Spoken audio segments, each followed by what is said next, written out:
നാളെ പുലർന്നാൽ എന്റെ പിറന്നാളാണ്. ജീവിതത്തിലെ ഏറ്റവും സന്തോഷകരമായ കാര്യങ്ങളിലൊന്ന്.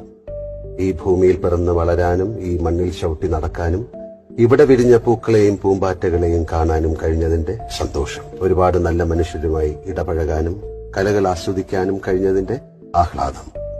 ഒപ്പം ദുഃഖവുമുണ്ട്. നാളെ പുലരുമ്പോൾ ഈ സുന്ദരമായ ഭൂമിയിൽ എനിക്ക് അനുവദിച്ചതിൽ 1 വർഷം കൂടി കഴിഞ്ഞിരിക്കുന്നു. ഇന്ന് നമ്മളുടെ സ്വകാര്യ അഹങ്കാരം, നമ്മളെപ്പോഴും പറയുന്ന വിസ്മയത്തിന്റെ അക്ഷയ ഖനി, മലയാളത്തിന്റെ മഹാനടൻ പ്രിയപ്പെട്ട മോഹൻലാലിന് 64ാം ജന്മദിനമാണ്.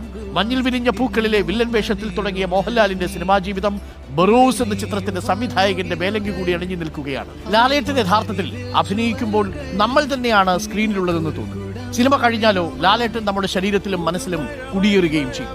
ആ മാജിക് ആണ് ലാലേട്ടന്റെ മാജിക്. യഥാർത്ഥത്തിൽ ലാലേട്ടൻ പറയുന്നത് പോലെ life is A celebration of